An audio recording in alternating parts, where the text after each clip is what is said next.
मस्जिद अक़सा कहा गया कुरान पाक में, जहां से रसूल करीम सल्लल्लाहु तआला अलैहि वसल्लम की मेराज हुई, जिसका जिक्र साफ कुरान पाक में है। सुब्हानल्लज़ी असरा बिअब्दिही लैलन मिनल मस्जिदिल हराम इलल मस्जिदिल अक़सा। पाक है वो ज़ात जिसने अपने बंदे खास को एक रात मस्जिद हरम से, जो मक्का में, मस्जिद अक़सा तक का सफर कराया। मस्जिद अक़सा क्या है? कुरान कहता है अल्लज़ी बारकना हौलहू, जिसके इर्द गिर्द हमने बरकत रखी है, जिसके इर्द गिर्द बरकतें रखी गई हैं। तो मस्जिद अक़सा ये कल परसों वाली, साल 2 साल पहले वाली या 100-200 साल पहले वाली मस्जिद का नाम नहीं है। ये इतनी पुरानी है जिसकी तारीख तकरीबन 4000 साल पहले की। सैयदना इब्राहीम अलैहिस्सलातु तस्लीम के जमाने से ये आबाद इलाका, और 1-2 नहीं हजारों अंबिया इकराम अलैहिमुस्सलाम का वो किबला रहा है, और खुद मुसलमानों का भी किबला अव्वल वही था। पहले उसी की तरफ मुंह करके नमाज अदा किया जाता। और नबी पाक सल्लल्लाहु ताला अलैहि वसल्लम जब मदीने तैयबा हिजरत फरमा कर आए, तो आप अंदाजा कीजिए कि बेअसत के 13 साल के बाद, यानी हुजूर के ऐलान नबुव्वत के 13 साल के बाद हुजूर पाक सल्लल्लाहु ताला अलैहि वसल्लम ने हिजरत फरमाई। मक्का के 13 साल और फिर मदीना जाने के बाद वहां 17 महीने, तकरीबन 1.5 साल बैतुल मुक़द्दस की तरफ मुंह करके ही नमाज पढ़ी जाती थी, बैतुल मुक़द्दस की तरफ रुख करके ही इबादत होती। और 17 महीने के बाद फिर वो हुक्म आया, वो भी मेरे मुस्तफ़ा करीम सल्लल्लाहु अलैहि वसल्लम की ख्वाहिश पर, कि आप ज़ोहर की नमाज अदा कर रहे थे और आपके दिल में ये ख्याल आया कि हमारा किबला बैतुल मुक़द्दस की बजाय खाने काबा होता तो अच्छा होता। रब तबारक व तआला की बारगाह में वो ख्वाहिश करते हुए आसमान की तरफ नमाज की हालत में हुजूर देख रहे थे, चेहरा आसमान की तरफ उठा रहे थे। 2 रकात हो चुकी थी, तब अल्लाह ताला ने कुरान की आयत नाजिल फरमाई नमाज की हालत में ही, क़द नरा तक़ल्लुब वजहिक फ़िस समा फ़लनुवल्लियन्नक क़िबलतन तरज़ाहा। ऐ महबूब, हम आपका चेहरा उठाना देख रहे हैं आसमान की तरफ, और अनकरीब आपको उसी तरफ फेर देंगे जहां आपकी रजा है, आपकी जिसमें खुशी है। और फिर फौरन आयत भी नाजिल हो गई, फवल्ली वजहक शतरल मस्जिदिल हराम। देर किस बात की महबूब, अभी आप अपना चेहरा खाने काबा की तरफ फरमा लें। बैतुल मुक़द्दस सामने है तो खाने काबा बिल्कुल अपोजिट में। हुजूर अकरम सल्लल्लाहु अलैहि वसल्लम 2 रकात के बाद नमाज की हालत में ही घूम गए, और उसके बाद बाकी की 2 रकात खाने काबा की तरफ मुंह करके पढ़ाई। तो किबला तो जो बदला वो नबी पाक सल्लल्लाहु अलैहि वसल्लम के जमाने में 17 महीने नमाज मदीने में पढ़ने के बाद, लेकिन उससे पहले बैतुल मुक़द्दस किबला अव्वल रहा। बैतुल मुक़द्दस अंबिया इकराम का मस्कन है, तकरीबन 30,000 के करीब अंबिया इकराम अलैहिमुस्सलाम उसके इर्द गिर्द हैं, बैतुल मुक़द्दस है। और वो उसको कुरान पाक ने अर्ज़े मुक़द्दस कहा है, अर्ज़े मुक़द्दस भी कुरान पाक में उसका जिक्र है। मसला ये है कि वहां पर दुनिया के 3 बड़े पुराने जो अदियान हैं उनका वो महवर और मरकज बनता चला जाता है। यहूदियत, ईसाइयत और मुसलमानों के लिए, सबके लिए वो मुक़द्दस है, मोहतरम है, मुतबर्रक है। यहूदी भी उसको मुक़द्दस मानते, उनका भी किबला रहा, और ईसाई भी उसको अपना मुक़द्दस और मोहतरम इबादत गाह के तौर पर देखते हैं। इसलिए कि ईसा अलैहिस्सलाम की विलादत भी वहां करीब में हुई, बैतुल लहम में, और ईसाइयों के लिए भी वो एक मरकज की हैसियत रखता है। और ये आसमानी मज़ाहिब में ईमान वाले मुसलमानों के लिए भी वो मुक़द्दस व मुतबर्रक है। उसकी वजह चाहे जो भी हो, कुरान पाक में उसका जिक्र है, और नबी पाक सल्लल्लाहु अलैहि वसल्लम ने वहां से मेराज फरमाई, मेराज का सफर शुरू फरमाया। तो इस एतबार से 3 बड़े अदियान जो दुनिया के हैं उनमें ये इख्तिलाफ का मसला आज से नहीं रहा, बरसों से रहा। चले, अगर आज कोई हम पर ये इल्जाम लगाता है ये कि मुसलमानों का और यहूदियों का मसला है, तो मेरे अजीजों, फिलिस्तीन में मुसलमानों के आने से पहले की अगर तारीख आप पढ़ेंगे तो यहूदियों और ईसाइयों में कई जंगें वहां पर हुई, कई जंगें बैतुल मुक़द्दस को लेकर के। बैतुल मुक़द्दस में पहले यहूदियों का गलबा था, तो ईसाइयों का बादशाह टाइटस और हरक्यूलिस, ये सब बादशाहों के जो नाम है आप तारीख में पढ़े, ये हुजूर पाक सल्लल्लाहु ताला अलैहि वसल्लम की आमद से पहले वाले। इन्होंने ताकत हासिल की, गलबा हासिल किया। तो टाइटस जो बादशाह था ईसाइयों का, उसने इतना कत्ले आम किया था यहूदियों का, इतना कत्ले आम कि पूरे फिलिस्तीन की जमीन खून से बह रही थी उस जमाने में। और फिर जब यहूदियों का गलबा आया था तो यहूदियों ने ईसाइयों का कत्लेआम किया था, किसी को छोड़ा नहीं था। तो बैतुल मुक़द्दस के हुसूल के लिए, उस पर गलबा हासिल करने के लिए जंगें बरसों से चाली, बहुत बरसों से। फिर जब वो दौर आया, हुजूर पाक सल्लल्लाहु ताला अलैहि वसल्लम ने ऐलान नबुव्वत फरमाया, इस्लाम पूरी दुनिया में फैलने लगा। फिर भी हुजूर अकरम सल्लल्लाहु अलैहि वसल्लम की जिंदगी पाक में बैतुल मुक़द्दस पर, मस्जिद अक्सा पर मोमिनीन का या मुसलमानों का वो गलबा नहीं था। जमाना बीत गया, हजरत उमर फारूक रज़ियल्लाहु ताला अन्हु का जमाना आया। जब हजरत उमर फारूक का जमाना आया तो इस्लामी सल्तनत की सरहदें बहुत दूर दूर तक फैल गईं। मिस्र फतह हो गया, ईरान फतह हो गया, रोम फतह हो गया, बहुत सारे इलाके फतह होकर इस्लाम में दाखिल हुए। तो एक महाज फिलिस्तीन फतह करने के लिए भी हजरत उमर फारूक के जमाने में भेजा गया, जिसमें हजरत अबू उबैदा बिन जर्राह रदियल्लाहु ताला अन्हु भी मौजूद थे। और वो इस्लामी लश्कर जब गया तो फिलिस्तीन को उन लोगों ने फतह किया।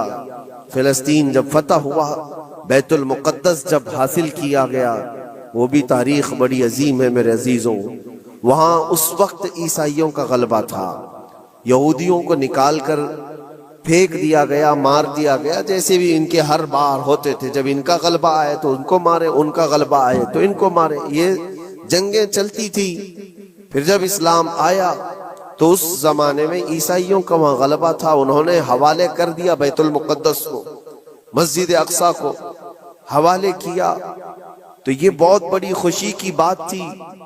तो उस वक्त वहां मौजूद सहाबा ने हजरत उमर फारूक रदियल्लाहु ताला अन्हु को खत लिखा कि आप तशरीफ लाएं कि बैतुल मुक़द्दस फतह हो चुका है।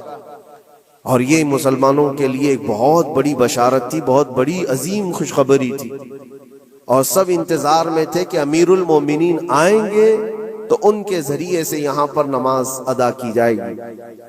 हजरत उमर ने खबर पाते ही सफर शुरू फरमाया था, लेकिन वो किस हाल में सफर किया तारीख में मौजूद है। वक्त का अमीरुल मोमिनीन जिसने महाज पे महाज छेड़ रखे थे और बड़े बड़ी सल्तनतों को ज़ेर कर दिया था, लेकिन बैतुल मुक़द्दस के फतह होने की खबर पाकर जब जाना था तो बहुत लाव लश्कर लेकर के नहीं निकले, अपने एक गुलाम और एक घोड़े के साथ निकले थे मदीने तैयबा से। और वो भी इस हाल में निकले थे कि गुलाम से तय कर लिया था कि 1 मील मैं उस पर बैठूंगा, तू चलेगा, और 1 मील तू बैठेगा और मैं उस रस्सी पकड़कर चलूंगा। ये दोनों में तय हो चुका था। इस तरह से अमीरुल मोमिनीन सफर करते हुए फिलिस्तीन पहुंचे थे, बैतुल मुक़द्दस पहुंचे थे।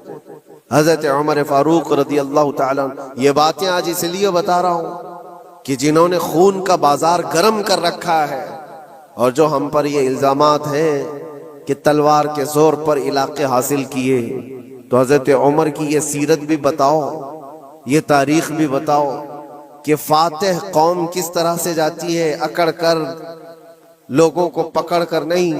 हजरत उमर जब बैतुल मुक़द्दस के फतह के बाद फिलिस्तीन आ रहे थे, खबर मशहूर हो गई, ईसाई भी मुसलमान भी जो वहां मौजूद थे सब लोग अमीरुल मोमिनीन को देखने के लिए बाहर निकले थे। इत्तेफाक ऐसा था कि फिलिस्तीन जब करीब था तो सवारी पर बैठने की बारी गुलाम की थी, हजरत उमर की बारी रस्सी पकड़ने की थी। वो रस्सी पकड़ करके वहां करीब पहुंचे तो लोगों ने ये सोचा जो सवारी पर बैठा है वो अमीरुल मोमिनीन है।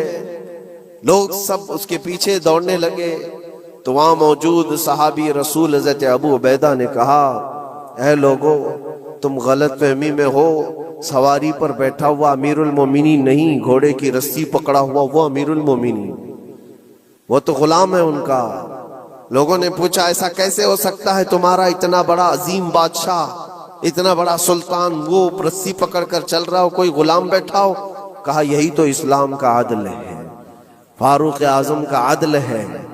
उन्होंने ये तय किया है कि रास्ते में दोनों बराबर के सफर में हिस्सेदार होंगे, थोड़ा आराम तुम करोगे, थोड़ा आराम हम करेंगे। इन अखलाक को देखकर मौजूद कई लोगों ने इस्लाम कबूल किया था।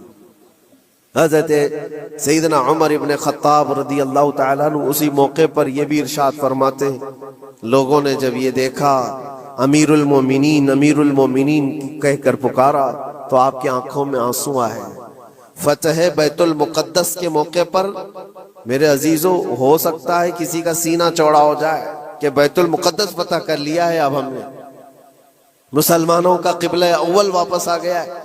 इसलिए कि तारीख में पहले से मौजूद है और बाद में भी कि जिस बादशाह ने वहां पर चढ़ाई की और फतह किया, गलबा हासिल किया, उसने क्रूरता ऐसी दिखाई कि सारे लोगों पर ये धोस जमाना चाहा कि ये मेरी ताकत का नशा देख लो, मैं जब ताकत से चढ़ाई करता हूं तो क्या हालात होते हैं। सबको, जिस बादशाह ने भी बैतुल मुकद्दस पर चढ़ाई की है उसने अपना गुरूर और अपना घमंड लोगों को दिखाया। ये अमीरुल मोमिनीन उमर इब्न खत्ताब थे, जब बैतुल मुकद्दस फतह होने के बाद आए थे तो आंखों में आंसू थे और रोते हुए लोगों से कहा, ऐ लोगों, मेरी कोई हैसियत नहीं, मैं तुम्हें बताता हूं, मैं खत्ताब का बेटा उमर हूं। बचपन में मुझसे 2 बकरियां नहीं संभली जाती थी, मेरे बाप मुझे मारते थे, जब बकरियां मैं नहीं संभाल पाता तो रोज मार खाता था। और आज अल्लाह के फजल से पूरे इलाके मिस्र, यमन, इराक, ईरान, रोम, अब ये फिलिस्तीन, अरब, हिजाज, तकरीबन आज की 6 कंट्री जिसका रकबा 36 लाख स्क्वायर किलोमीटर के आसपास होता है। हजरत उमर कहते ये पूरा इलाका आज तन्हा उमर उसको हाँक रहा है और हमारी निगरानी में है।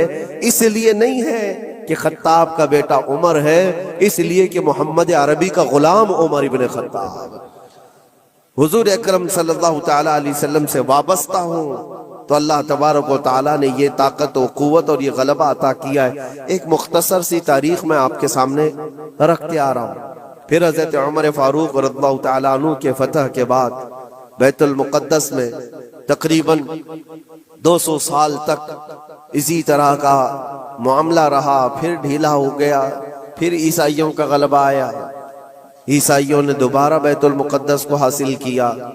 फिर वो भी 100 साल के ऊपर जमाना बीत गया।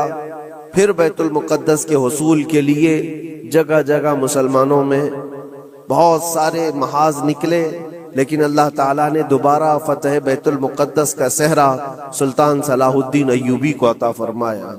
वो एक जर्नेल थे, इस्लाम के निडर थे और बहादुर, अजीम बहादुर, जिन्होंने अदल व मसावात तो ऐसे किए हैं। ईसाइयों ने भी आज अपनी किताब में लिखा है, हमने ऐसा कोई सिपह सालार दुनिया में देखा नहीं जैसा सलाहुद्दीन था। सलाहुद्दीन ने अपने नफ्स के लिए, अपनी जात के लिए किसी एक को भी मारा नहीं, किसी एक को भी बंधक नहीं बनाया।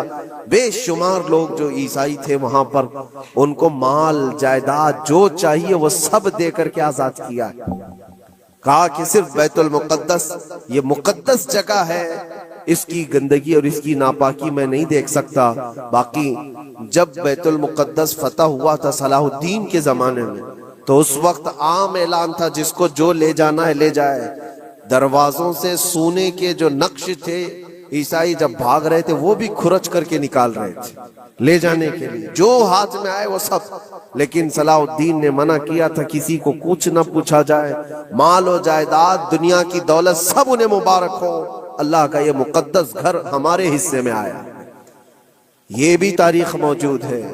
और सलाहुद्दीन अय्यूबी, सैयदना उमर इब्न खत्ताब रज़ियल्लाहु तआला अन्हु के ज़माने की ये फतह याबियाँ, ये दौरे इस्लाम में है मुसलमानों के लिए।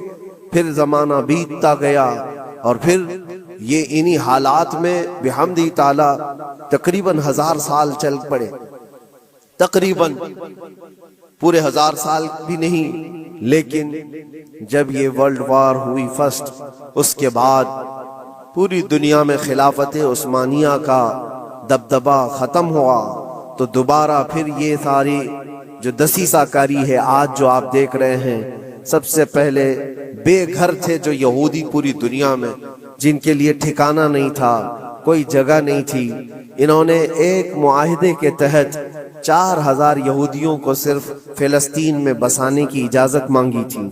उस वक्त अरब भी गैर मुनक़सिम था, बटा हुआ नहीं था, पूरा अरब एक था। फिलिस्तीन, जॉर्डन, मुल्क शाम, ये सब इलाके मिले हुए थे, एक ही खिलाफत के अंदर आते थे, खिलाफत उस्मानिया के अंदर।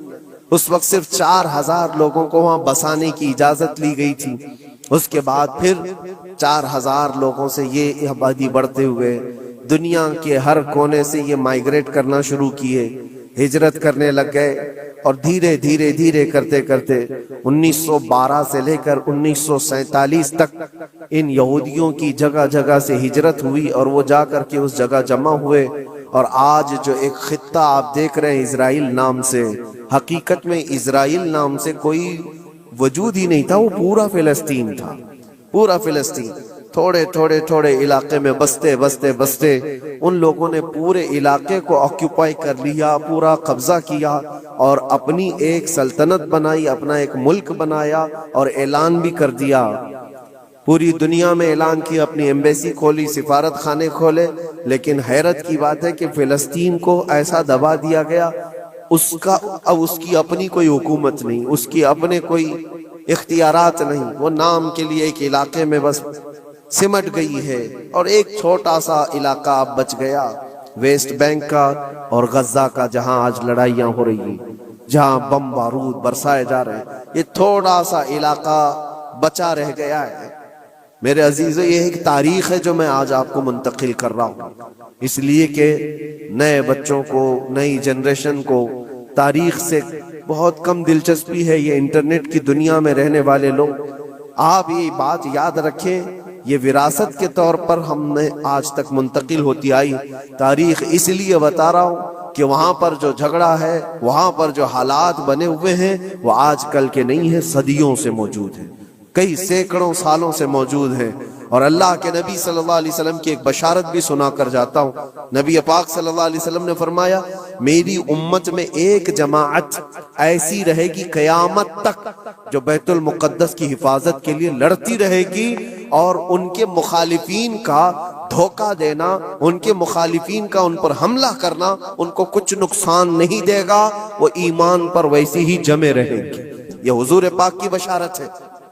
नबी पाक सल्लल्लाहु अलैहि वसल्लम ने फरमाया है कि वो दिमाश्क या बैतुल मुकद्दस के आसपास लोग होंगे, अपनी जानों का नजराना देते। और हुजूर ने ये जब गारंटी दे दी तो फिर कहने की क्या बात है। हुजूर ने फरमाया, कयामत तक वो जमात हक पर कायम रहेगी। किसी और के लिए इतनी गारंटी मिलती है? हदीस पाक में हुजूर ने फरमाया, उनके लिए वो एक जमात ऐसी होगी कयामत तक वो हक पर कायम रहेंगे, हक पर कायम रहेंगे बैतुल मुकद्दस की हिफाजत के लिए। आज उन लोगों के हालात देखते हैं हम। फिर मैं आपको एक आयत जो शुरू में पढ़ा अर्ज किए देता हूँ। रब ताला फरमाता है, वसयअलमुल लदीन ज़लमू अय्य मुनक़लिबिन यनक़लिबून। अनक़रीब जुल्म करने वाले ये देखेंगे कि अल्लाह उनको किस खाई में गिराता है, किस पलटी वो पलटेंगे। वो अंजाम आएगा, किसी भी जालिम को छोड़ा नहीं गया है। जुल्म की इंतहा हो गई, जुल्म की इंतहा हो गई। हैरत होती है, ये दुनिया आज जो न्यूट्रल बनती है, सेक्युलर बनती है, उनकी जुबानों में क्या दही जम गया है। उन छोटे से बच्चों की मौत पर कोई दो जुमले बोलने को तैयार नहीं, सिर्फ इसलिए कि मुसलमान है, सिर्फ इसलिए कि वो ईमान वाले हैं। मेरे अजीजों, दुनिया में कहीं किसी की जुल्मन मौत हो जाए तो सारी मीडिया चीखती है, चिल्लाती है। और आज जहां 49,000 लोगों को कत्ल कर दिया गया, मार दिया गया, उनका कसूर क्या था बताएं? उनका कसूर क्या है? जंग जिससे चल रही है उस जमात का तो कोई निशानी नहीं मिलता। जिस जमात के साथ, जिस तहरीक के साथ, जिस तंजीम के साथ यहूदियों की जंग चल रही है, उस तंजीम का कौन मर रहा है? उस तंजीम के कितने लोग मारे जा रहे हैं उसका कोई हिसाब नहीं, लेकिन सिविलियंस जो वहां के बच्चे हैं, औरतें हैं, बूढ़े हैं, इनमें से तकरीबन 50,000 लोग शहीद हो चुके, जिसमें से तकरीबन 15,000 के आसपास तो बच्चे हैं, छोटे से बच्चे हैं। कलेजा मुंह को आता है ये सारी बातें देख करके, सुन करके। मेरे अजीजों, जिगर रखने वाला दुनिया का कोई भी इंसान जिसके अंदर थोड़ी इंसानियत बाकी हो, वो ये तमाम मनाजिर को देख करके विरोध तो जरूर करेगा। और अगर ये बातें भी हमको यहाँ कहने में किसी को ऐसा लगता है तो मैं उसकी परवाह नहीं करता। ईमान जब तक है हम बोलते रहेंगे। जहां लोगों की जानें चली जा रही हो और तुम कहते हो कि ये हालात सही नहीं हो बोलने के लिए, तो फिर ऐसी बुज़दिली में जी करके भी मतलब नहीं, मर जाना ही बेहतर है। किस लिए जी रहे हैं? हक को हक ना कहा जाए, जुल्म को जुल्म ना कहा जाए? क्या इतने भी ज्यादा बुज़दिली आ गई है? मेरे अजीजों, आपको बताने का मकसद ये है, मुझे पता है लोगों को ये भी लगता है कि यहां बयान करके मतलब क्या है, फिलिस्तीन में जुल्म हो रहा है, बच्चे मारे जा रहे हैं, यहां बयान करके क्या मतलब है? ये थोड़ी ना वहां जाएंगे मदद करने के लिए। लेकिन मेरे अजीजों, फिजिकली आप जा तो नहीं सकते, लेकिन उससे बहुत सारी इबरतें, बहुत सारे सबक तुम सीख सकते हो। तुम सर्दी बुखार पर आए काएं करने लग जाते हो, जिनके घरों पर रोज बम बारूद हो, उन लोगों को देखो कभी तो आज भी अल्हम्दुलिल्लाह कहते हैं। एक खातून को देखा जिसके 4 बेटे शहीद हो गए, 4 बेटे शहीद हो गए। औरतों में वो बयान कर रही है, बड़ा बेटा 27 साल का, दूसरा बेटा 25 साल का, तीसरा 23 साल का। इस तरह से उम्र जवानी, भरी जवानी में जिसके 4 लड़के शहीद हुए, आंखों में आंसू कुछ नहीं। किसी न्यूज रिपोर्टर ने कहा कि 4 बेटे तेरे इतनी भरी जवानी में मारे गए, तुझे गम नहीं किसी बात का? क्या बेहतरीन जवाब देती है वो खातून, कहती है जिसका हर बेटा जन्नत में पहुंच चुका हो उसे गम किस बात का? क्योंकि अल्लाह का वादा है, मेरे नबी का वादा है, वो शहीद है और शहीद जन्नत में हो चुका होता है, और शहीद को उसकी मौत से पहले उसका जन्नत में ठिकाना दिखाया जाता है। वो खातून कहती है, रोती उस वक्त जब मेरा बेटा ताश के पत्तों पर बैठा होता, शराब के अड्डे पर गया होता, बहक करके कहीं बिगड़ गया होता, तो फिर दिल पर अफसोस होता कि मेरा बेटा रास्ता भटक चुका है, मेरा बेटा अय्याशी में जा चुका है। लेकिन जिस माँ को ये यकीन है कि उसके जीते जी उसका बेटा जन्नत में पहुंच चुका है, तो फिर गम किस बात का? मैं तो उनके सदक़े में दुआ करती हूँ कि मौला उनके रास्ते मुझे भी वहां तक पहुंचा दे। ये ईमानी जज्बा है मेरे अज़ीज़, ईमानी जज्बा है। अल्लाह ताला ने उन्हें सब्र दिया है। तो मैं ये चीजें इसलिए बता रहा हूँ कि आप छोटी मुसीबतों को बहुत बड़ी बना करके समझते हैं कि हालात बहुत खराब हैं। ऐसे हालात खराब हैं आपके पास, आपके लिए। वहां पर कल की बात है, जो लोग मदद पहुंचाने के लिए गए थे उनकी आंखों में आंसू, कहते खरीद करके देने के लिए भी पानी नहीं है, साफ पानी पी नहीं सकते, खाना खाने के लिए दुकान ही नहीं है, कहाँ बिकेगा, कहाँ से आएगा, बहुत सारे हालात। लेकिन उन कसम पुरसी के आलम में उनका ईमान सलामत है। यही तो नबी पाक सल्लल्लाहु अलैहि वसल्लम ने फरमाया, पूरी दुनिया उनके खिलाफ हो तो भी उनका कुछ नहीं बिगड़ेगा। मौत आ जाना इसको बिगड़ना नहीं कहते, घर टूट जाना इसको बिगड़ना नहीं कहते, ईमान चला गया तो इसको बिगड़ना कहते। और उनका ईमान सलामत है तो सबसे बड़ी दौलत उनके साथ है, सबसे बड़ी दौलत है। आप सबके लिए और हमारे लिए इबरत की बात है। आज यौमुल कुद्स है, आज पूरी दुनिया ये अलविदाई जुमा को कुद्स की हिफाजत का दिन कहकर मनाती है। आप सब अल्लाह की बारगाह में दुआ गो हो जाएं और अल्लाह करीम की बारगाह में गिड़गिड़ा करके मांगे कि मौला क़िबले अव्वल बैतुल मुक़द्दस को फिर से हमारे हक में अता फरमा दें। और उसके लिए जिन्होंने अपनी जानों का नजराना पेश किया, अपने माल और जायदाद, अपने बच्चे, अपने अजीज और अकारिब खोए, ऐ करीम खुदा दुनिया में भी और आखिरत में भी उनको अजर अजीम अता फरमा। वहाँ के शहीदों की शहादत को कबूल फरमा ले अल्लाह, उनके बीमारों को शिफा दे दे, उनकी औरतों को सहारा दे दे मौला करीम, उनके रिज्क के असबाब पैदा करते हैं। ऐ रब्बल आलमीन, रमजान का ये आखिरी अशरा है, ईद की खुशियाँ सब घरों में आती हैं उन बच्चों के घरों में भी ईद की खुशियां पहुंचा दे जिनके बाप और जिनकी माएँ रमजान में जा चुकी हैं। ए करीम खुदा रहमर राहिमीन मौला, तेरे हबीब पाक सल्लल्लाहु तआला अलैहि वसल्लम की उम्मत पाक पर रहम करम फरमा दे। अल्लाहुम्मा रहम उम्मत सय्यिदिना मुहम्मदिन सल्लल्लाहु अलैहि वसल्लम रहमतन आम्मा।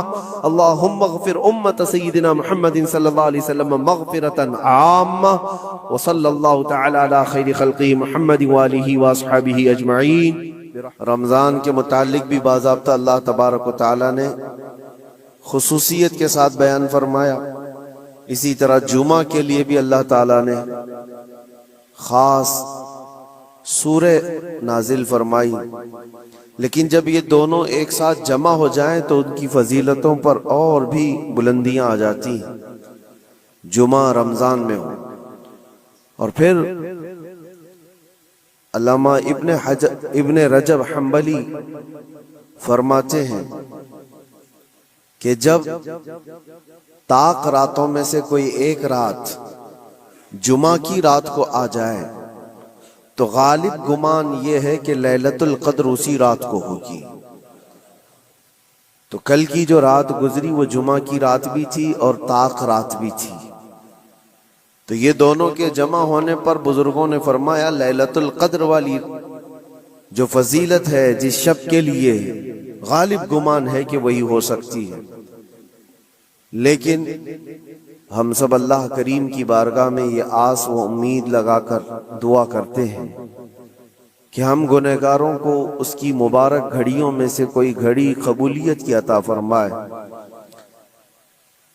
और आज के दिन के मुतालिक ये भी फरमाया गया कि जुमा यानी सूरज गुरूब होने से पहले पहले एक घड़ी ऐसी आती है जिसमें अल्लाह ताला बंदे की हर दुआ कबूल फरमाता है, कबूलियत का वक्त होता है।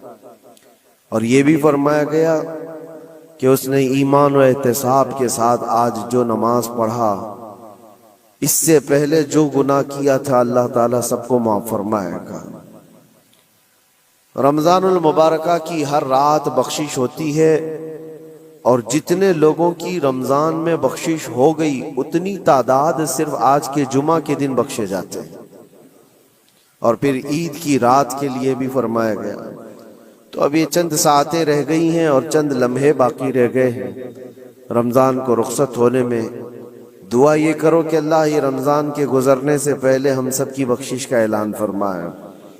जो हजारों लोग लाखों लोग जहन्नम से आज़ाद हो रहे हैं उन आज़ाद होने वालों में हमारा नाम भी मौला शामिल फरमाए। वैसे दुनिया भर में आज के दिन को मुसलमानों ने यौमुल कुद्स के नाम से मंसूब किया है। यौमुल कुद्स के नाम से इसको मौसूम किया है। दुनिया अलग अलग डे मनाती है, mother's day, father's day, women's day, वो पता नहीं कौन कौन से डे बहुत सारे मनाए जाते हैं। इस्लामी एतबार से सारी दुनिया के मुसलमानों ने रमजान के आखिरी जुमा को अल कुद्स डे, यौमुल कुद्स यानी बैतुल मुक़द्दस की हिफाजत वाला दिन करार दिया। पूरी दुनिया आज दुआओं में मशगूल है और उम्मत को कुद्स के मुताल्लिक अवेयरनेस लाने के लिए, उनके अंदर मालूमात पैदा किए जाने के लिए हर जगह पर महफिलें होती हैं, तकारीर होती हैं और होना भी चाहिए कि उम्मत को ये हिस्सा ट्रांसफर किया जाए। ये वही कह सकता है जिसका ये ऐलान पक्का हो, इतना तो करम करना ऐ जश्न करीम आना, जब जान लबों पर हो तुम सामने आ जाए।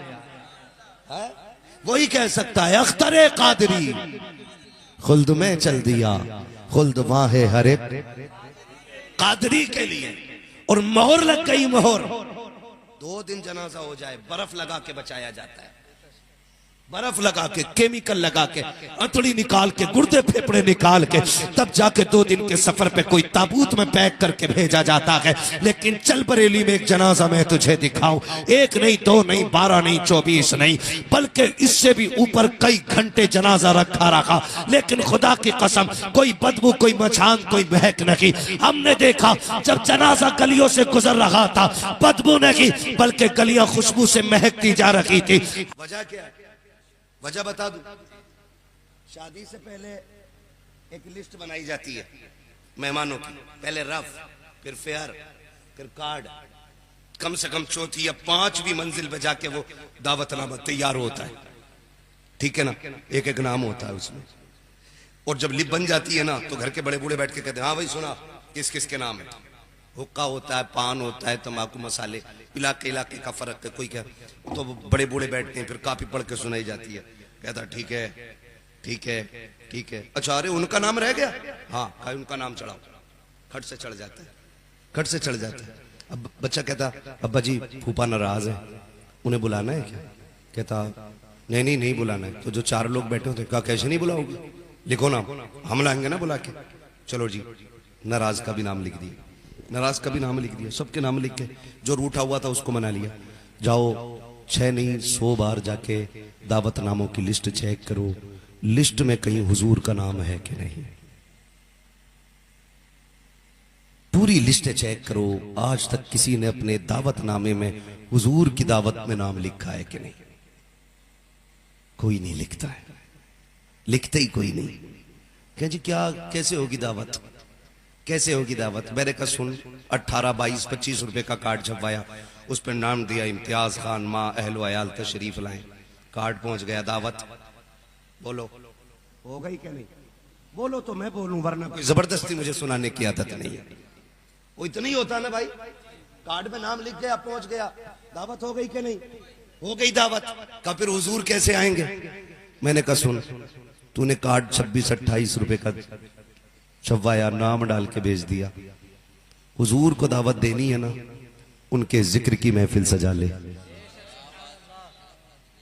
उनके जिक्र की महफिल सजा ले। जब मिलाद होगी ना, तेरी शादी में शिरकत करने के लिए मदीने से मुस्तफा तशरीफ ले आएंगे।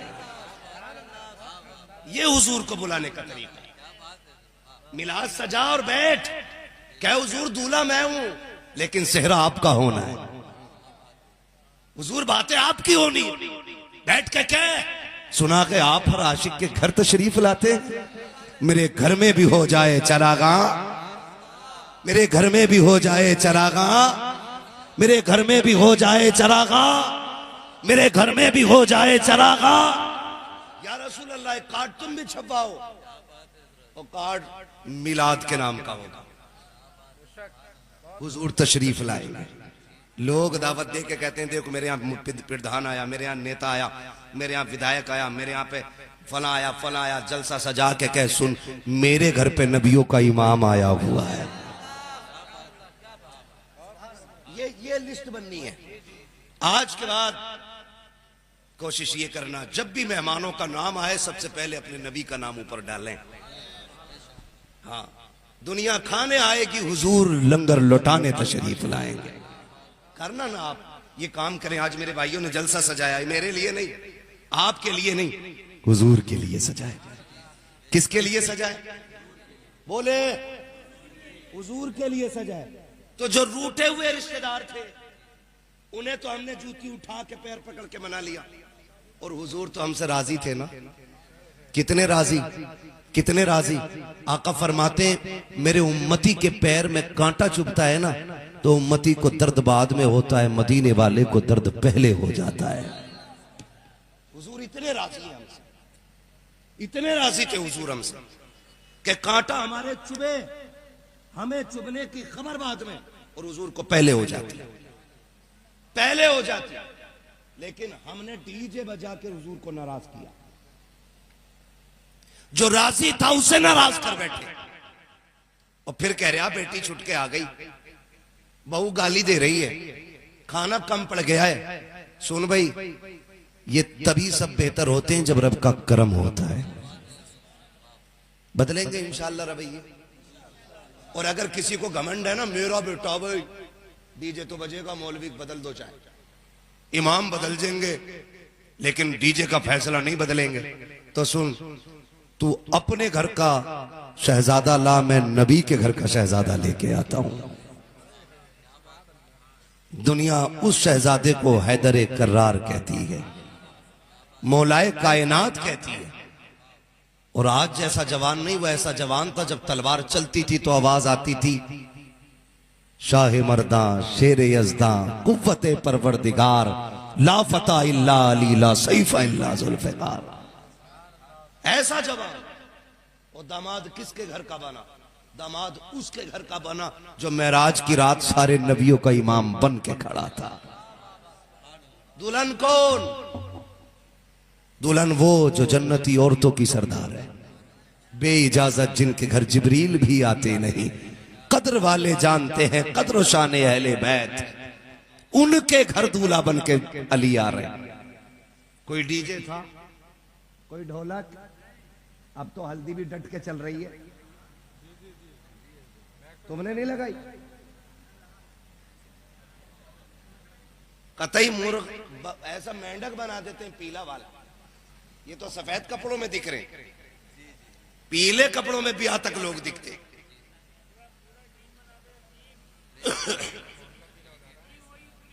टीम हो गई, पूरा मोहल्ला पीला। सुनो भाई, हुजूर ने फरमाया जो जिससे मुशाबत इख्तियार करेगा कयामत में उसी के साथ उठाया जाएगा।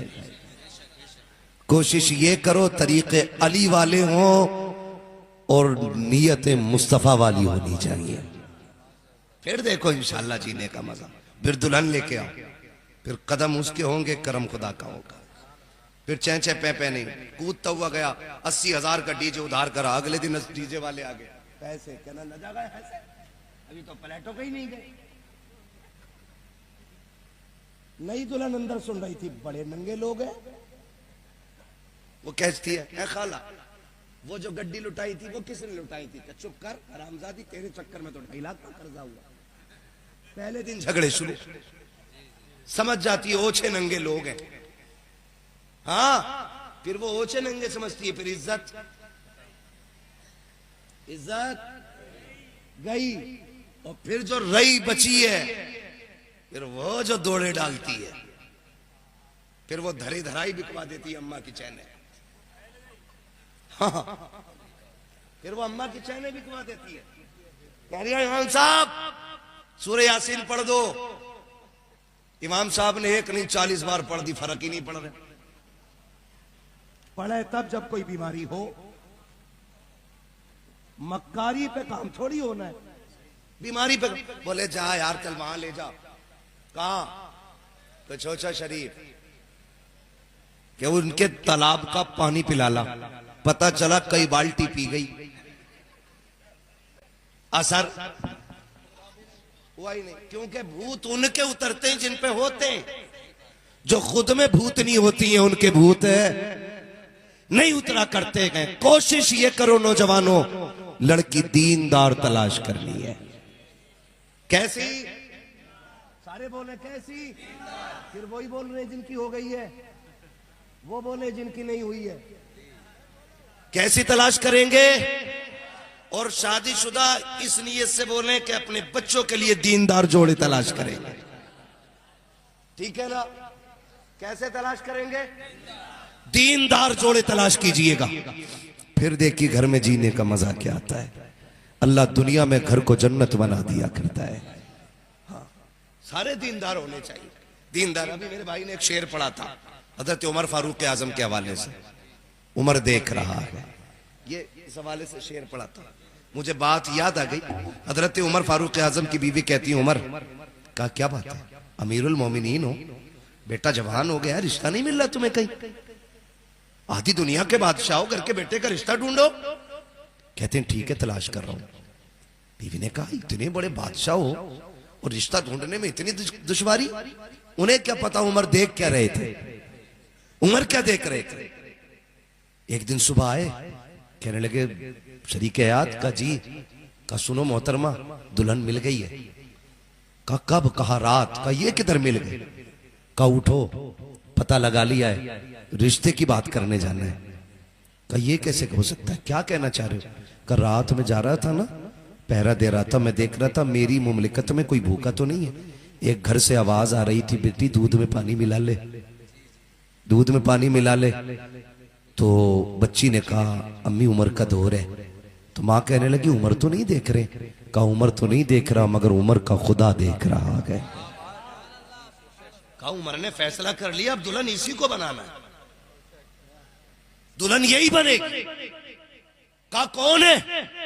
तब पता लग गया यतीम बेटी है, गरीब की बच्ची है, घर में कोई नहीं है, खुद मेहनत करते हैं, खुद खाते।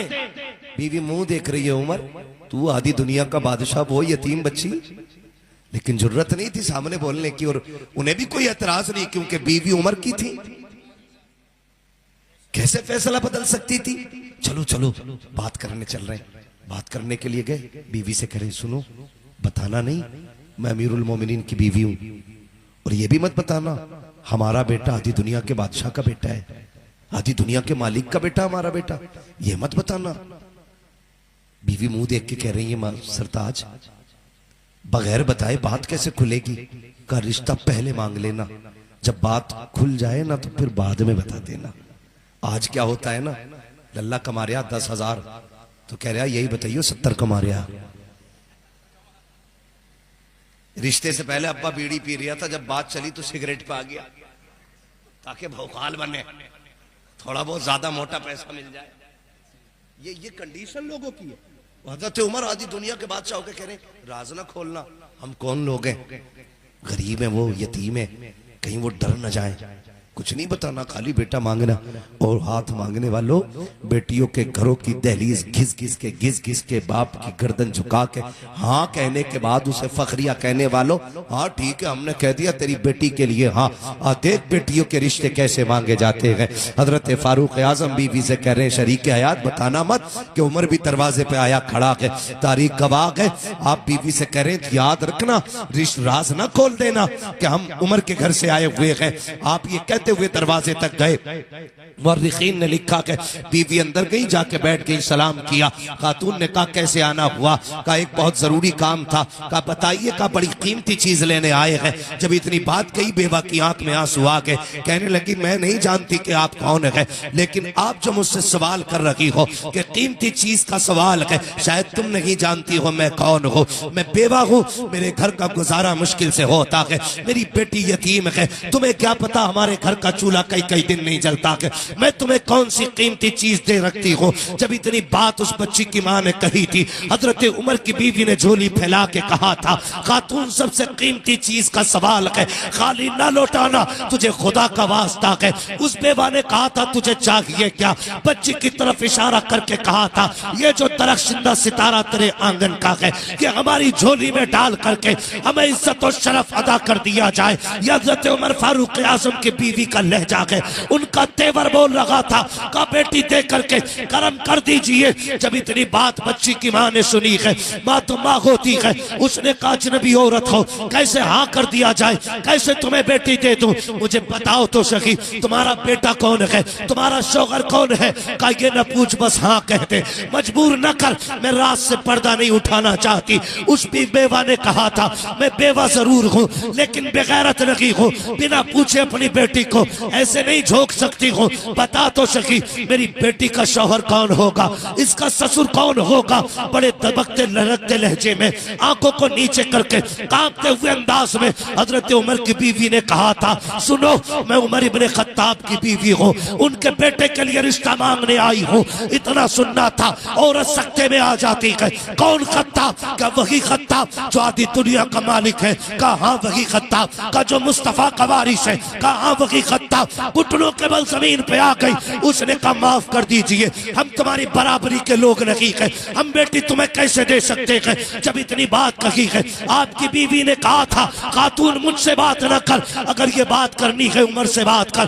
कहाँ है उमर? कहा वो देख दरवाजे पे खड़ा है उमर। अल्लाह अकबर, आधी दुनिया का बादशाह होकर के दीवार से लग के उमर खड़ा है। खातून कहती है किधर है उमर? का दरवाजे पे खड़ा है। आपकी बीवी ने इशारा किया, बेवा घर से निकली, क्या देखती है आज भी कलम रोते हैं। उमर दीवार से लगे हुए हैं, हाथ उठे हुए हैं, आंखों में आंसू है, रो के कह रहे हैं मालिक उमर को खाली ना लौटाना, आज उमर की झोली भर देना। आधी दुनिया का बादशाह दीवार से लग के एक बच्ची के लिए सिसक के रो रहा है। खातून ने आकर के चेहरा देखा, कहा तुम ही उमर हो? कहा हाँ। तुम ही अमीरुल मोमिनीन हो? कहा हाँ। कहा मैं तुम्हारी बराबरी के लायक नहीं हूँ, मैं तुम्हें बेटी कैसे दे दूं? हजरत उमर ने झोली फैला के कहा था, खातून मैं दौलत देख के नहीं तेरी बेटी की गैरत देख के आ गया हूँ। कहा जो मैंने तेरी बेटी में देखा है वो शायद कोई ना देख सके। सुन, हमें दौलत से प्यार नहीं है, हमें अपने रब की मोहब्बत से सबसे ज्यादा प्यार है। तारीख गवाह है, रिश्ते ऐसे किए जाते हैं, ऐसे रिश्ते होते। और फिर सुने, हजरत उमर फारूक आजम ने दुल्हन बनाया बेटे के लिए, घर तशरीफ लेकर के आए, घर की बहू बना करके जब घर तशरीफ लाए, आ गई बच्ची यतीम थी। सुनो, वो ससुर भी सुन ले जो अपने आप को बहुओं के लिए दज्जाल बन के बैठे हैं और उसकी एक एक हरकत पर नजर रख के कहते हैं बाप ने चलन अच्छे नहीं सिखाए, मेरी बेटी होती तो टांग तोड़ देता। सोन ससुर क्या होता है। जब आ गई ना रुखसत हो के, मालूम था बच्ची यतीम है, हजरत उमर आके बैठ गए, बेटी बता मैं कौन हूं तेरा। बहू से पूछ रहे, बेटी बता मैं कौन हूं तेरा। उसने कहा जी आप रिश्ते में मेरे चचा लगते हैं। फरमाया खबरदार आज के बाद चचा ना कहना, चचा ना कहना, आज के बाद मुझे बाप कह के आवाज देना। बच्ची रो दी। का ये जुमला बोले हुए एक जमाना गुजर गया, ये मोहब्बतें तो बाप के जनाजे के साथ दफन हो गई। चचा जी कौन कहता है। फरमाने लगे खबरदार आज के बाद जब भी तुझे बाप की याद आए ना, उमर को अपना बाप कह के आवाज देना।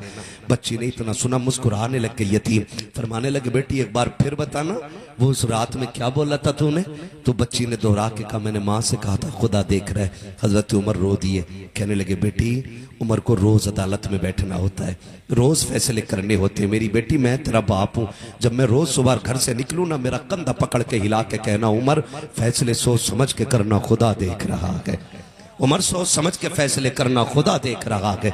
अल्लाह अकबर। ये कह के बेटी को लाए, तारीख गवाह है अल्लाह ने इसी बेटी की नस्ल में हजरत उमर इब्ने अब्दुल अजीज जैसा बंदे को जन्म दिया था।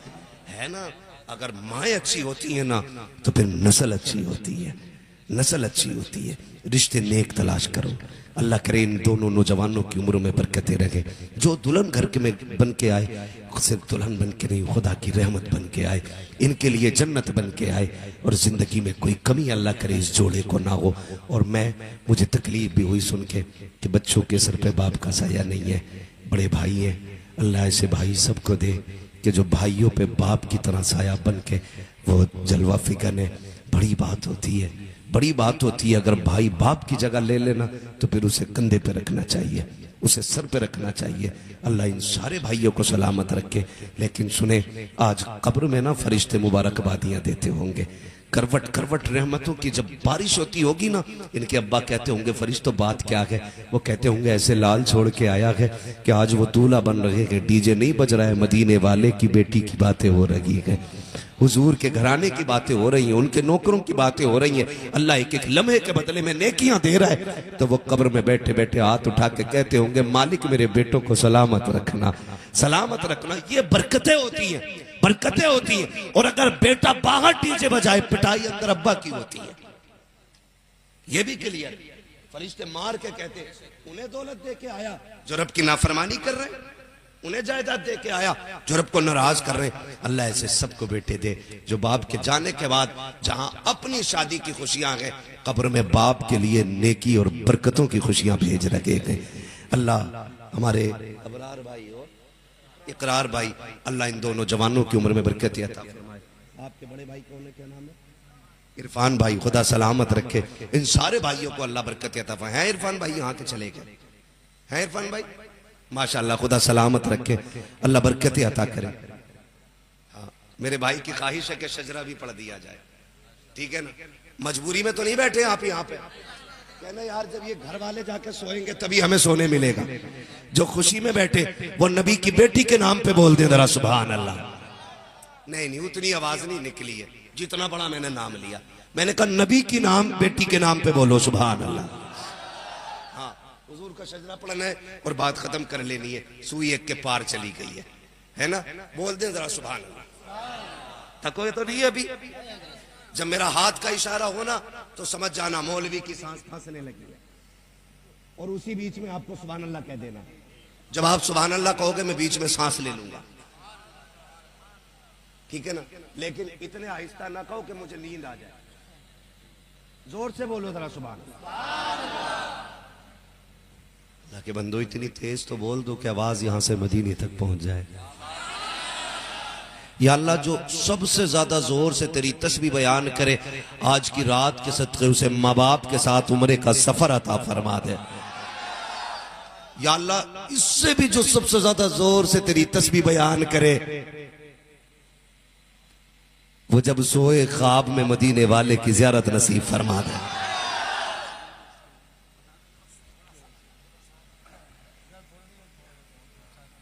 है ना भाई? ठीक है, एक आखिरी दुआ कर लूं, लगा लो पूरी ताकत। ये उलमा से गुजारिश अब ये आमीन कह दें, आखिरी दुआ करने लगा हूं। मौला जो सबसे ज्यादा जोर से सुभान अल्लाह बोले, तेरा क्या जाता है, उसको इस महफिल में बैठे बैठे हुजूर की ज़ियारत नसीब फरमा दे। माशाअल्लाह, इतनी आवाज है आपके अंदर, आप बोल ही नहीं रहे। आ रहा है सरकार ताजुल शरिया का उर्स, है ना? 5 तारीख है ना, 4-5 2 दिन रहेगा, असल 5 है ना, कुल शरीफ तो 5 में, ठीक है ना? एक नारा मैं लगा दूं ताकि उर्स तक काम करता रहे। बस्ती बस्ती करिया करिया। जो नहीं बोल रहे मुझे उससे नहीं पूछना तेरा अकीदा कैसा है, मैं खुद ही समझ लूंगा, क्योंकि ये नारे लगते ही इसलिए ताकि पता चल जाए कितना कच्चा बैठा है और कितना पक्का बैठा है। और बड़ी वाली तराजू लगाऊं, इससे बड़ी वाली लगा दो, लगा दो। मुंह देखना सबका। इश्क मोहब्बत, इश्क मोहब्बत, बस्ती बस्ती करिया करिया। हाँ, उर्स शरीफ आ रहा है सरकार ताजुल शरिया का, यही कड़कपन रहना चाहिए उर्स तक, रहेगा इंशाल्लाह। हाँ, 4-5 कोर्स से ताजुल शरिया है, 4-5 कोर्स से ताजुल शरिया। कौन? अख्तरे कादरी खुल्द में चल दिया, खुल्द वहां है हर एक कादरी की, खुल्द वहां है हर एक कादरी के लिए। ये दिन सबको मैसर नहीं होते, जीते तो सब है ना। मजा तब है कि जब मौत पे जमाने को रश्क आए, जब लोग देख के कहें, यार बिल्डिंग देख के तो कहें यार क्या ही अच्छी जिंदगी, काश हमारी जिंदगी ऐसी होती, थोड़ी देर कह के निकल लेता।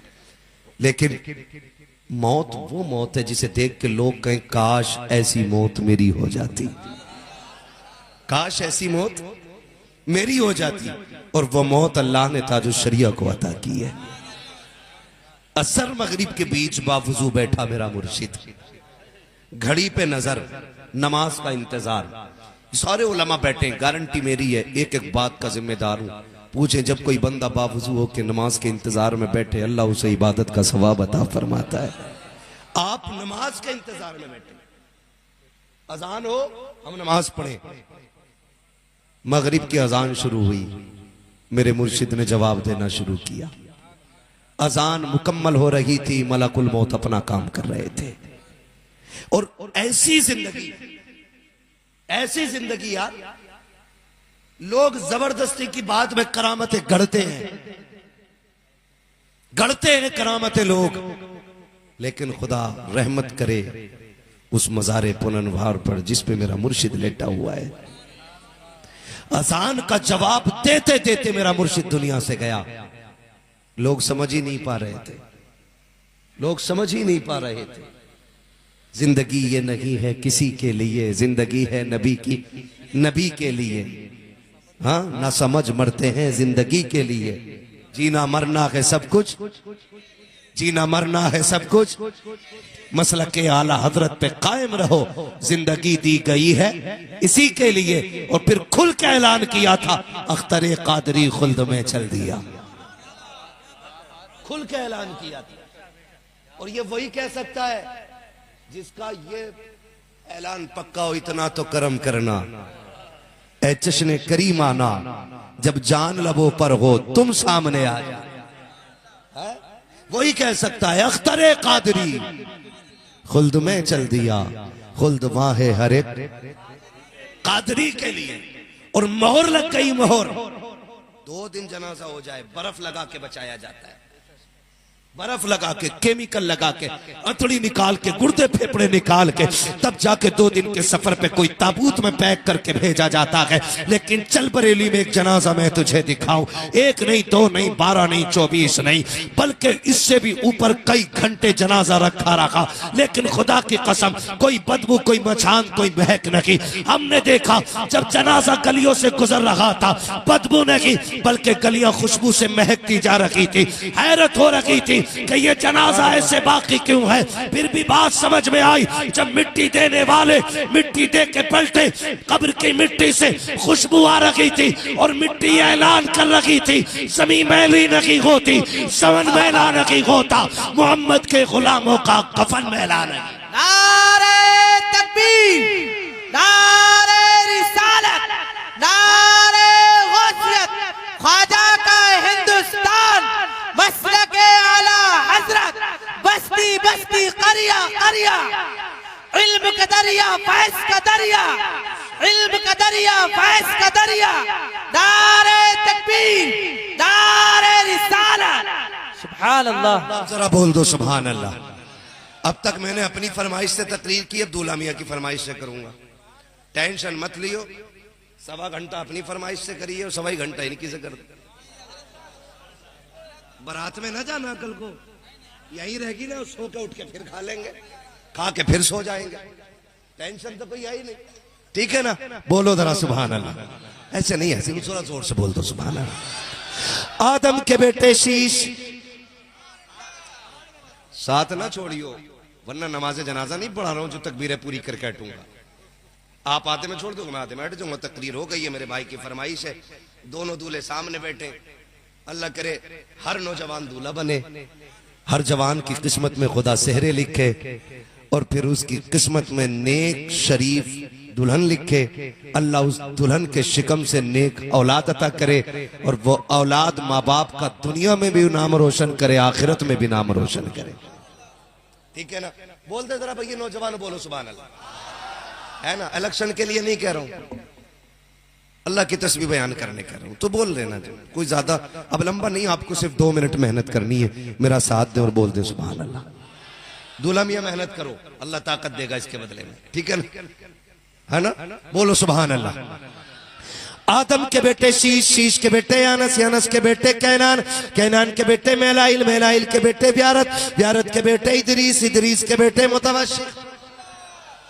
चचा मुंह खोल के ना देखो, आंखें खोल के देखो, हमें तुम्हें देख के हमें डर लग रहा है तो कहीं कुछ मार ना दें। हाँ ऐसे देख, ठीक है, बोल सकते हैं तो फिर साथ देना, बोले सुभान अल्लाह। आदम के बेटे शीश, शीश के बेटे यानस, यानस के बेटे कैनान, कैनान के बेटे मेलाइल, मेलाइल के बेटे ब्यारत, ब्यारत के बेटे इदरीस, इदरीस के बेटे मुतवशिर, मुतवशिर के बेटे लमकने के नाम, लमकने के नाम के बेटे नूह के बेटे साम, साम के बेटे जुलात, जुलात के बेटे शालिक, शालिक के बेटे आबिर, आबिर के बेटे दाता, दाता के बेटे रावा, रावा के बेटे सारू, सारू के बेटे नाखुन, नाखुन के बेटे तारिक, तारिक के बेटे इब्राहिम खलीलुल्लाह, इब्राहिम खलीलुल्लाह के बेटे इस्माइल ज़बीहुल्लाह, इस्माइल ज़बीहुल्लाह के बेटे केदार, केदार के बेटे अवाम, अवाम के बेटे हमल, हमल के बेटे साबित, साबित के बेटे सलमान, सलमान के बेटे रईसा, रईसा के बेटे इलियासा, इलियासा के बेटे ओदोद के बेटे हव्वा, हव्वा के बेटे दनान, नदरान के बेटे मोहित, मोहित के बेटे नदार, नदार के बेटे मदर, मदर के बेटे इलियास, इलियास के बेटे मुदरिका, मुदरिका के बेटे खदीमा, खदीमा के बेटे किनाना, किनाना के बेटे नदर, नदर के बेटे मालिक, मालिक के बेटे फार, फार के बेटे गालिब, गालिब के बेटे लुई, लुई के बेटे काब, काब के बेटे मुर्रा, मुर्रा के बेटे किलाब, किलाब के बेटे कुसई, कुसई के बेटे अब्द मनाफ, अब्द मनाफ के बेटे हाशिम है, हाशिम के बेटे अब्दुल मुत्तलिब है, अब्दुल मुत्तलिब के बेटे अब्दुल्लाह है, अब्दुल्लाह के बेटे मोहम्मद रसूलुल्लाह। सुभान अल्लाह, सुभान अल्लाह, सुभान अल्लाह। बस जो हुए गलातुल कमा फरमाए रब्बे का, वो पलटेंगे, वो अंजाम आएगा, किसी भी जालिम को छोड़ा नहीं गया है। जुल्म की इंतहा हो गई, जुल्म की इंतहा हो गई। हैरत होती है ये दुनिया आज जो न्यूट्रल बनती है, सेक्युलर बनती है, उनकी जुबानों में क्या दही जम गया है। उन छोटे से बच्चों की मौत पर कोई 2 जुमले बोलने को तैयार नहीं, सिर्फ इसलिए कि मुसलमान है, सिर्फ इसलिए कि वो ईमान वाले हैं। मेरे अजीजों, दुनिया में कहीं किसी की जुल्मन मौत हो जाए तो सारी मीडिया चीखती है, चिल्लाती है, और आज जहां 49,000 लोगों को कत्ल कर दिया गया, मार दिया गया, उनका कसूर क्या था बताएं? उनका कसूर क्या है? जंग जिससे चल रही है उस जमात का तो कोई निशानी नहीं मिलता। जिस जमात के साथ, जिस तहरीक के साथ, जिस तंजीम के साथ यहूदियों की जंग चल रही है, उस तंजीम का कौन मर रहा है, उस तंजीम के कितने लोग मारे जा रहे हैं, उसका कोई हिसाब नहीं।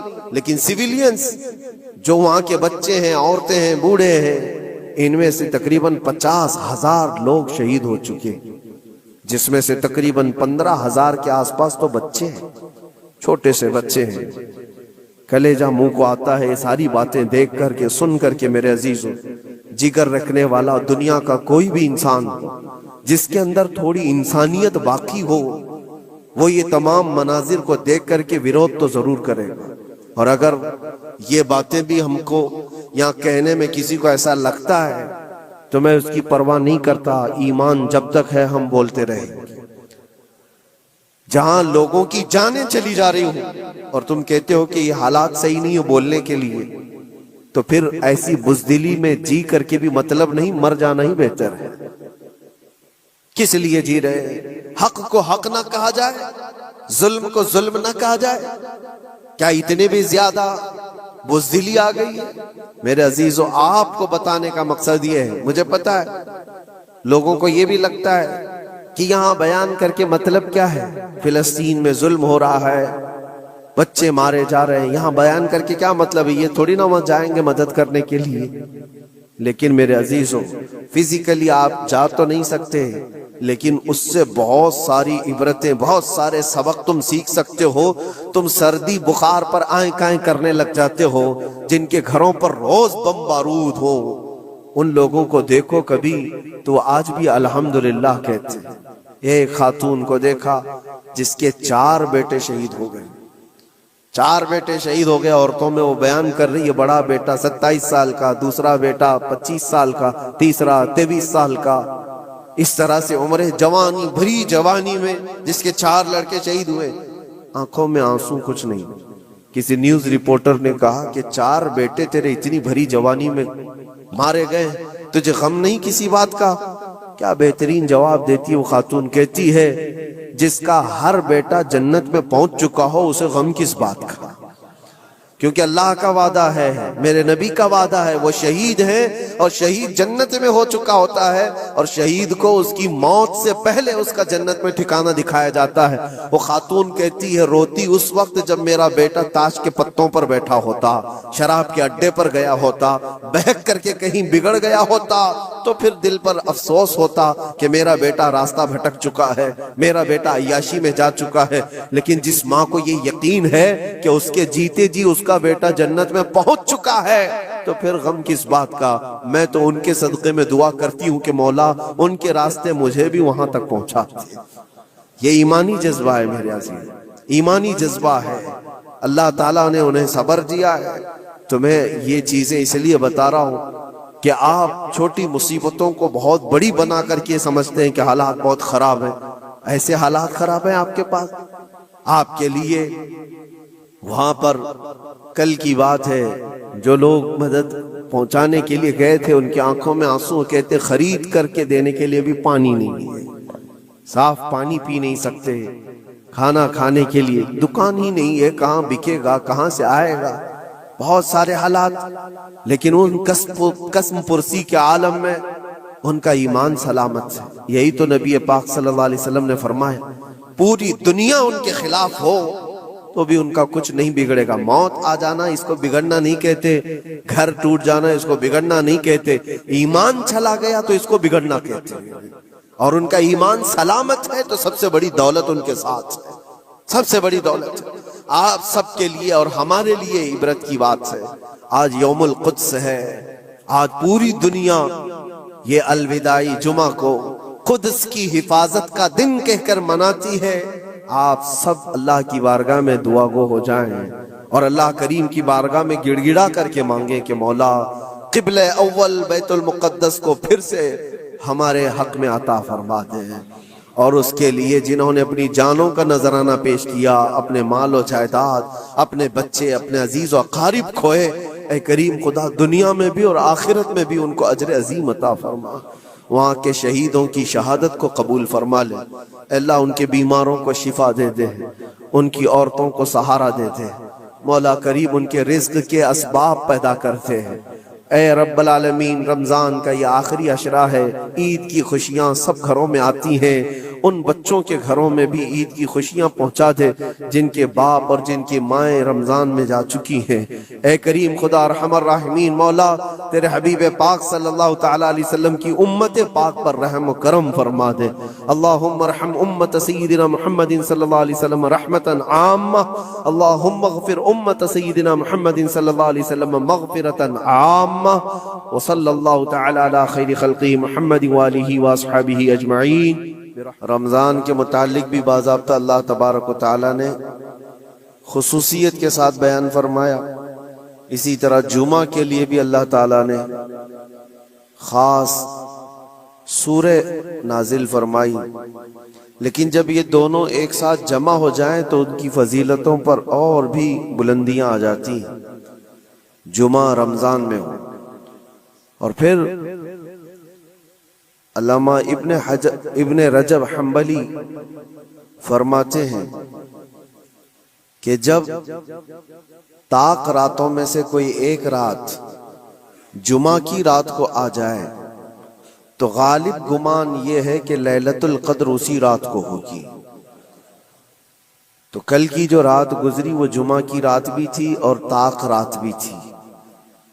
तो ये दोनों के जमा होने पर बुजुर्गों ने फरमाया लैलतुल कद्र वाली जो फजीलत है जिस शब के लिए गालिब गुमान है कि वही हो सकती है।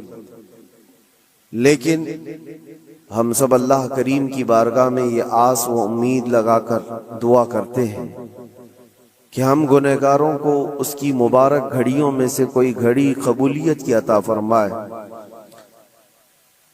और आज के दिन के मुतालिक ये भी फरमाया गया कि जुमा यानी सूरज गुरूब होने से पहले पहले एक घड़ी ऐसी आती है जिसमें अल्लाह ताला बंदे की हर दुआ कबूल फरमाता है, कबूलियत का वक्त होता है। और ये भी फरमाया गया कि उसने ईमान और एहतिसाब के साथ आज जो नमाज पढ़ा, इससे पहले जो गुनाह किया था अल्लाह ताला सबको माफ फरमाएगा। रमजानुल मुबारका की हर रात बख्शिश होती है और जितने लोगों की रमजान में बख्शिश हो गई उतनी तादाद सिर्फ आज के जुमा के दिन बख्शे जाते हैं। और फिर ईद की रात के लिए भी फरमाया गया। तो अब ये चंद सातें रह गई हैं और चंद लम्हे बाकी रह गए हैं रमजान को रुखसत होने में। दुआ ये करो कि अल्लाह ये रमजान के गुजरने से पहले हम सब की बख्शिश का ऐलान फरमाए। जो हजारों लोग लाखों लोग जहन्नम से आज़ाद हो रहे हैं, उन आज़ाद होने वालों में हमारा नाम भी मौला शामिल फरमाए। वैसे दुनिया भर में आज के दिन को मुसलमानों ने यौमुल कुद्स के नाम से मंसूब किया है। यौमुल कुद्स के नाम से इसको मौसूम किया है। दुनिया अलग अलग डे मनाती है, mother's day, father's day, women's day, वो पता नहीं कौन कौन से डे बहुत सारे मनाए जाते हैं।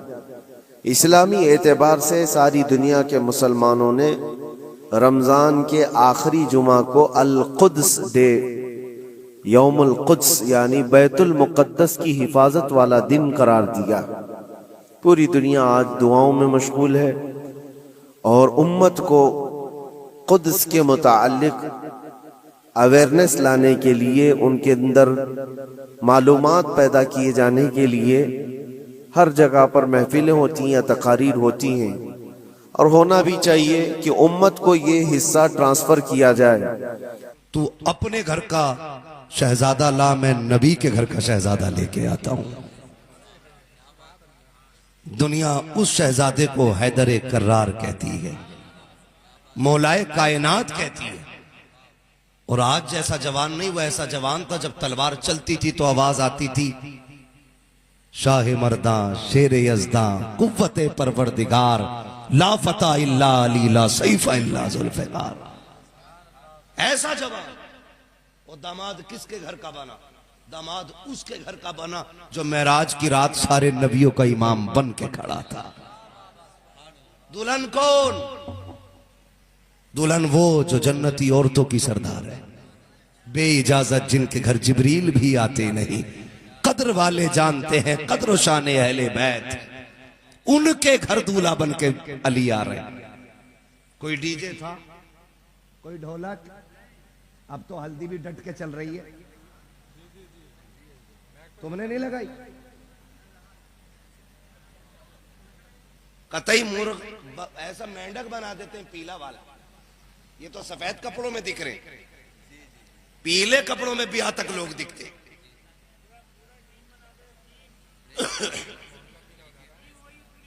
टीम हो गई, पूरा मोहल्ला पीला। सुनो भाई, हुजूर ने फरमाया जो जिससे मुशाबत इख्तियार करेगा कयामत में उसी के साथ उठाया जाएगा।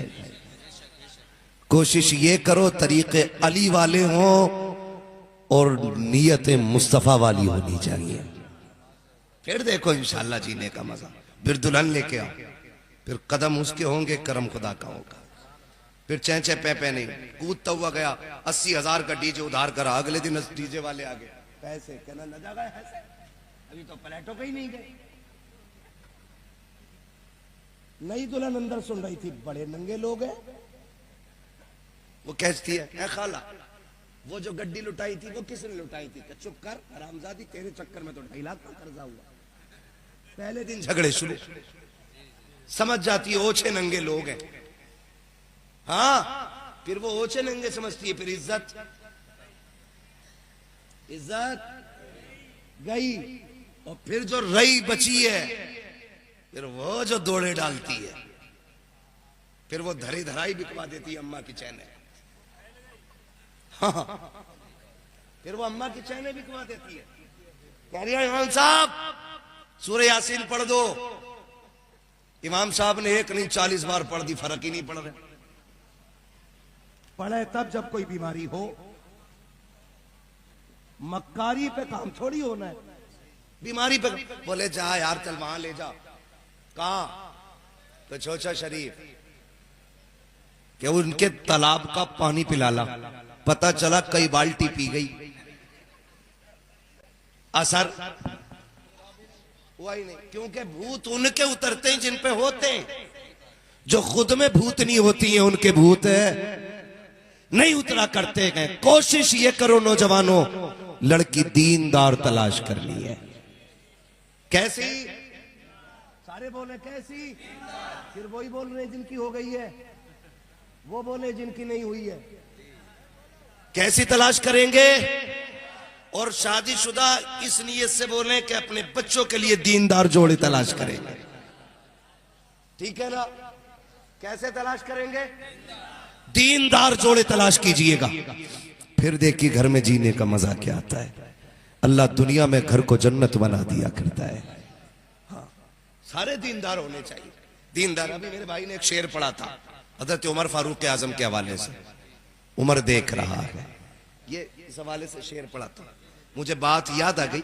हजरत उमर फारूक आजम की बीवी कहती है, उमर का क्या बात है, अमीरुल मोमिनीन हो, बेटा जवान हो गया, रिश्ता नहीं मिल रहा तुम्हें कहीं? आधी दुनिया के बादशाह हो, घर के बेटे का रिश्ता ढूंढो। कहते हैं ठीक है तलाश कर रहा हूं। बीवी ने कहा इतने बड़े बादशाह हो और रिश्ता ढूंढने में इतनी दुश्वारी? उन्हें क्या पता उमर देख क्या रहे थे, उमर क्या देख रहे थे। एक दिन सुबह आए, कहने लगे शरीक हयात का जी का सुनो मोहतरमा दुल्हन मिल गई है। का कब? कहा रात। का ये किधर मिल गई? का उठो पता लगा लिया है, रिश्ते की बात करने जाना है। का ये कैसे हो सकता है, क्या कहना चाह रहे हो? का रात में जा रहा था ना, पहरा दे रहा था, मैं देख रहा था मेरी मुमलिकत में कोई भूखा तो नहीं है।